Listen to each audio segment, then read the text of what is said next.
A veces, los monstruos no viven en cuevas, ni se esconden detrás de máscaras. A veces llevan delantal de granja, saludan a los vecinos, pagan impuestos, y aún así, esconden un infierno detrás de una puerta de madera entre 1856 y 1863. En un rincón aislado de Kansas, viajeros que cruzaban el camino nunca llegaron a su destino.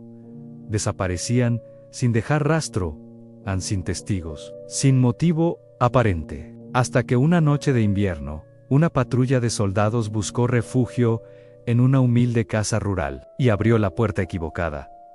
A lo que encontraron allí no era solo un crimen, era un sistema una rutina, un método perfeccionado a lo largo de 6 años. La pregunta es inevitable: ¿cómo una familia aparentemente normal se convirtió en una fábrica silenciosa de muerte? Si te apasionan las historias reales que parecen sacadas de una pesadilla, dale like, suscríbete y activa la campanita. Aquí exploramos los rincones más oscuros de la historia humana. Y cuéntame en los comentarios, ¿desde qué país o ciudad estás viendo este documental? Me encanta descubrir hasta dónde llegan estas historias. La madrugada del 3 de febrero de 1863, una tormenta blanca azotaba los campos vacíos de Kansas, como si quisiera borrar todo rastro de vida. 6 soldados de la Unión avanzaban a duras penas, envueltos en capas congeladas, mientras la visibilidad se reducía a unos pocos pasos. El frío era tan extremo que la piel dolía, los pulmones ardían y las manos parecían de piedra. Entonces, entre el viento, vieron una columna de humo elevarse desde una granja solitaria. Para ellos no era solo una casa, era esperanza, calor, supervivencia. El propietario, John Hamlin, abrió la puerta con una sonrisa rígida. Les ofreció café caliente, fuego y refugio.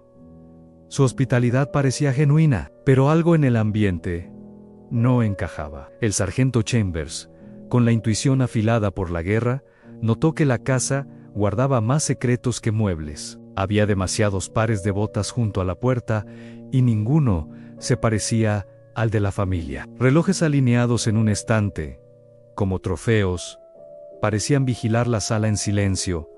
El olor proveniente del granero era la pista más inquietante. No era el típico aroma de animales, ni de madera húmeda, ni de humo. Era algo más pesado, más profundo, difícil de describir, y casi imposible de ignorar. Un olor que el cuerpo reconoce antes que la mente. Aún así, cuando Chambers pidió revisar el granero, John Hamlin insistió en que no era necesario. Su negativa, más que proteger privacidad, parecía proteger un secreto. Los soldados, ya alertas, forzaron la entrada. Y fue entonces, bajo esa luz gris filtrada por las tablas rotas, cuando la verdad salió a la superficie. Las manchas permanentes, los huesos que no pertenecían a ningún cerdo, las herramientas manchadas, la trampilla oculta bajo el heno. Lo que se reveló esa tarde helada desataría uno de los casos más perturbadores de la historia de Kansas. Un horror cotidiano escondido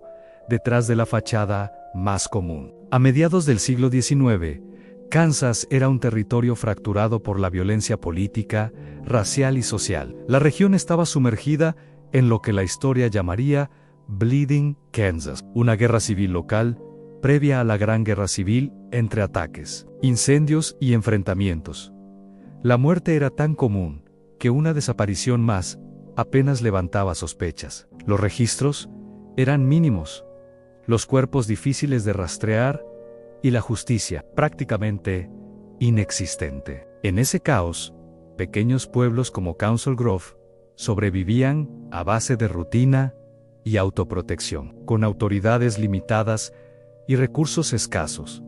Investigar a fondo una desaparición requería tiempo que nadie tenía. Los viajeros solitarios, muchos moviéndose por el sendero alterno del Santa Fe Trail, eran fáciles de perder entre el polvo, las tormentas o los ataques. Si un hombre no llegaba a destino, se asumía que el camino se lo tragó. Ese escenario creó el caldo perfecto para que la familia Hamlin operara sin interrupciones. La granja estaba ubicada estratégicamente a un costado de la ruta, lejos de vecinos curiosos, pero cerca del tránsito suficiente como para encontrar oportunidades. La violencia generalizada disminuía la empatía colectiva, y la guerra hacía que la gente se enfocara más en sobrevivir que en cuestionar lo extraño. En ese contexto, nadie se preguntó por qué John Hamlin prosperaba tanto de repente, ni por qué tenía más animales, más dinero y más bienes que antes. Nadie revisó sus pisadas,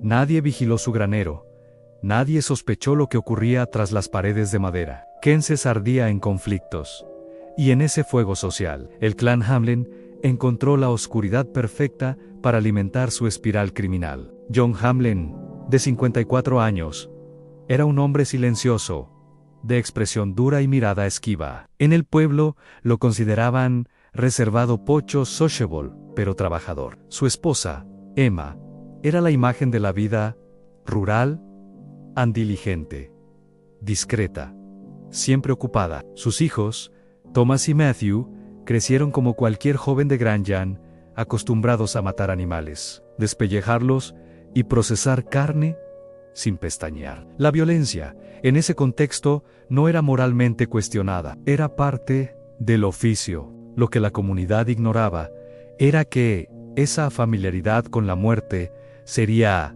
años después, la base sobre la que se construiría una operación indescriptible. Los Hamlin no eran vistos como peligrosos ni como extravagantes, solo eran invisibles, y eso los hacía más difíciles de detectar. No participaban en eventos sociales, no asistían a reuniones comunitarias, no buscaban amistades, pero tampoco generaban problema. La persona que más profundizó en la rutina familiar fue Emma, sin duda la más compleja de la unidad. Pasó de sufrir shock, náuseas y horror al descubrir la primera muerte, a convertirse en engranaje esencial del sistema. Su transformación fue tan gradual que incluso ella dejó de reconocer su propia humanidad. Lo que empezó como silencio obligado se volvió indiferencia y posteriormente colaboración activa. Omas, el mayo Ere, tenía un temperamento impredecible, era violento, impulsivo, incapaz de medir límites. Matthew, en cambio, era calculador, pragmático, organizado. Si Thomas era la fuerza bruta, Matthew era la lógica fría. Y entre ambos, junto a los silencios de Emma y las órdenes de John, la familia completa se alineó alrededor de un propósito siniestro que jamás habrían imaginado años atrás. La historia del clan Hamlin comenzó en la primavera de 1857, con un simple acto de desesperación. Un viajero solitario pidió hospedaje, como tantos otros. Era un hombre sin familia cercana, sin destino urgente, sin nadie que lo esperara con absoluta precisión. Esa noche, mientras dormía, John lo golpeó con un madero. No fue un asesinato premeditado, sino una mezcla de oportunidad y miedo. Cuando el hombre murió, John entró en pánico. No mortem. Aplan no sabía dónde esconder el cuerpo. No quería confesar nada. Fue entonces cuando Thomas sugirió una idea que cambiaría para siempre el rumbo de la familia. Démoselo a los cerdos. Aquella frase rompió una frontera que nunca podría cerrarse de nuevo. Ambos pasaron horas procesando el cadáver con la torpeza de quien jamás ha cruzado tal límite. Pero lo hicieron. Emma encontró las manchas de sangre y los restos en un balde. Vomitó, lloró, se encerró, pero no denunció, no huyó, y en ese silencio se selló la complicidad futura. El cuerpo desapareció en cuestión de días, y cuando vieron que nadie preguntó por el viajero, que nadie lo buscaba, que no hubo repercusiones, la sensación de impunidad clavó raíces profundas. Ese fue el punto de partida. El crimen inicial no los transformó de inmediato en un clan asesino, pero abrió una puerta peligrosa a la puerta de «ya lo hicimos una vez», y no pasó nada. Desde ese momento, matar dejó de ser imposible y comenzó a ser una opción que, con cada repetición, se volvió más natural, más eficiente y más fría. El tiempo. La familia transformó el crimen en un sistema. John seleccionaba a los viajeros a nombres solos, sin testigos, sin documentos sólidos, sin vínculos claros. Una vez bajo su techo, la operación comenzaba con los métodos más rápidos en un golpe, una asfixia, un corte preciso según la circunstancia. No había ceremonias, solo funcionalidad. El granero se convirtió en la sala central del horror. Allí, Thomas se encargaba de la fuerza, arrastrar cuerpos, sostenerlos, golpearlos si era necesario. Matthew clasificaba pertenencias, limpiaba herramientas y organizaba tiempos. Emma hacía lo que jamás habría imaginado. Procesaba la carne, separaba músculos, hervía, cocinaba, salaba, hacía embutidos mezclados con grasa de cerdo. Las diferencias anatómicas se volvieron detalles rutinarios. Los restos no aprovechables iban a los cerdos. Los huesos más resistentes eran quebrados con hachas y enterrados en un pozo profundo detrás del granero. A ese pozo, con los años, volverían muchas veces. Con cada capa de tierra, la familia enterraba otra pizca de humanidad. Nadie hablaba de lo que hacían. Nadie cuestionaba nada. Era un ritual silencioso. Entre 1859 y 1862, al menos una docena de viajeros desaparecieron. Los objetos robados se acumulaban en la casa en relojes, cinturones, joyas, documentos.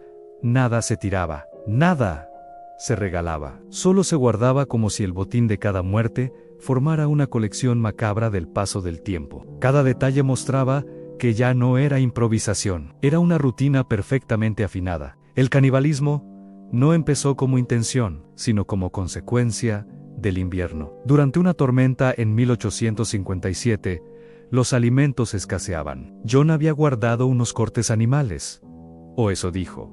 Y Emma, hambrienta, preparó un guiso sin cuestionar demasiado. Esa noche, algo en la textura, el olor y el sabor, despertó una sospecha que ella no estaba lista para enfrentar. A la mañana siguiente, revisó el ahumadero. Las piezas colgadas tenían forma, color y fibras que no coincidían con ningún animal que hubiera procesado antes. Cuando confrontó a John, él no lo negó.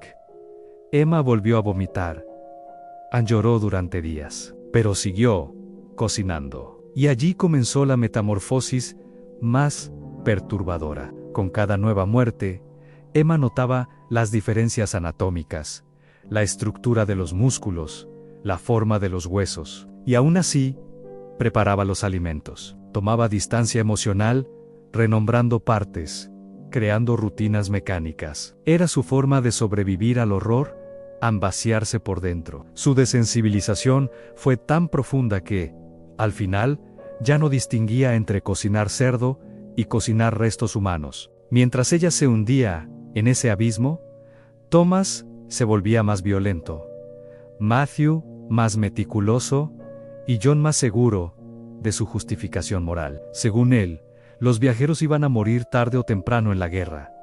Desperdiciar un cuerpo sería pecado. Esa racionalización perversa fue el último clavo en la tumba de su humanidad colectiva. A medida que el clan se confiaba más, también cometían más errores. Uno de los más graves ocurrió cuando un viajero despertó durante el ataque, forcejeó con Thomas, escapó del granero y corrió hacia el camino principal, sangrando y gritando. Solo estaba a unos metros de ser visto por un posible transeúnte nocturno. Thomas logró alcanzarlo, arrastrarlo de vuelta y silenciarlo para siempre, pero la escena dejó un rastro de sangre en los campos que la familia debió borrar al amanecer. Ese momento fue una advertencia que ninguno quiso escuchar. Continuaron como si nada hubiera pasado. Otro incidente ocurrió cuando un comerciante llegó sin avisar en plena tarde, mientras procesaban un cuerpo. El barnido olor metálico todavía llenaba el aire. Herramientas ensangrentadas estaban al alcance de la vista. La familia improvisó excusas precarias y ocultó restos bajo heno. El visitante sospechó, preguntó, olfateó, pero finalmente se marchó. Para 1862, la paranoia ya no era suficiente para detenerlos. Incluso cuando las lluvias desenterraron huesos del pozo trasero, lo único que hicieron fue removerlos y enterrarlos más profundo. Era cuestión de tiempo para que algo o alguien rompiera el círculo perfecto de impunidad. Y ese alguien llegaría muy pronto, montado en un caballo militar, buscando calor en plena tormenta. Cuando los soldados entraron al granero, el horror estalló de golpe. La luz gris del atardecer reveló manchas que nunca debieron existir, herramientas que habían visto demasiado, un aroma que era la firma de la muerte prolongada. Pero lo peor estaba bajo la trampilla ocultada por paja húmeda. Al abrirla, descubrieron el sótano, un espacio estrecho, helado, saturado de marcas de uñas en las paredes. No eran arañazos accidentales, eran líneas repetidas, profundas, hechas por personas que habían luchado durante días contra el encierro, hasta que sus manos se desgarraron. Allí también encontraron restos parcialmente desmembrados, ropa, herramientas y las huellas crudas de la operación Hamlin. La casa fue registrada de arriba abajo. Los relojes alineados, las joyas femeninas usadas por Emma, las botas que Thomas llevaba puestas y que pertenecían a una víctima, la lista manuscrita de Matthew, con descripciones detalladas. Fue como si cada objeto hablara al mismo tiempo, delatando con precisión quirúrgica 6 años de horror. Esa noche, ninguno de los soldados durmió. Algunos lloraron, otros vomitaron, otros quedaron en silencio sepulcral. Pero todos entendieron algo. No habían encontrado simples criminales. Habían entrado en el epicentro de una rutina de deshumanización completamente perfeccionada. Y habían llegado justo a tiempo para detener un ciclo que habría continuado indefinidamente. El juicio comenzó meses después y fue un evento sin precedentes para la región. El tribunal estaba lleno de aldeanos que buscaban entender cómo una familia tan común había ocultado semejante monstruosidad. Las pruebas eran abrumadoras: restos óseos, documentos, pertenencias de las víctimas, marcas del sótano, herramientas manchadas. El testimonio más devastador fue el del hermano de Natalie Mannen. Al ver el anillo con las iniciales de su hermana, colapsó entre gritos, incapaz de aceptar lo ocurrido. La sala entera quedó en silencio. Aquella reacción humana, visceral, permitió comprender la verdadera magnitud del daño. No eran viajeros sin nombre. Eran personas con familias, historias, sueños. John, Thomas y Matthew fueron condenados a muerte sin hesitación. Cada ejecución fue pública, generando sentimientos encontrados en justicia, rabia, miedo. Emma recibió cadena perpetua. Su deterioro psicológico ya era evidente. Vivió el resto de sus días en una prisión estatal, donde murió sin mostrar arrepentimiento. La comunidad quedó marcada. Comerciantes, vecinos y conocidos revisaron sus recuerdos como si intentaran limpiar su conciencia retroactivamente. Algunos incluso murieron por el trauma o la culpa indirecta. El caso Hamlin no fue solo un crimen, fue una grieta en la identidad moral de una población entera. Tras la ejecución del clan, la granja permaneció como símbolo del mal cotidiano. En Cerribu de Lapan Ratus Nampulutiga, un grupo de hombres decidió quemar toda la propiedad hasta los cimientos, como si el fuego pudiera purificar lo que había ocurrido allí. Los restos del pozo fueron cubiertos con tierra y la zona quedó abandonada durante décadas. Nadie quería vivir donde tantas vidas habían terminado. Can Losa. Nuevas familias compraron el terreno, desconocedoras de su pasado, pero cada vez que descubrían la historia, la abandonaban nuevamente. El nombre Hamlin dejó de ser un apellido y se convirtió en advertencia, en mito, en cicatriz. Nadie quería cargar con esa herencia. A nivel histórico, el caso se convirtió en un recordatorio de que la monstruosidad no necesita cuernos ni sombras dramáticas. A veces se cultiva lentamente alimentado por oportunidad y silencio y normalización. La familia Hamlin no actuó movida por rituales, ideologías o locuras momentáneas. Fue metodología, costumbre, repetición. Eso es lo que más inquieta. Hoy, el terreno es solo un campo vacío, donde el viento sopla entre pasto y tierra. Pero la historia permanece como advertencia. A los peores monstruos no siempre viven lejos, ni son inhumanos por naturaleza. A veces, Simplemente dejan de ver a otros como personas. Y cuando eso ocurre, el horror deja de ser excepción y se convierte en rutina.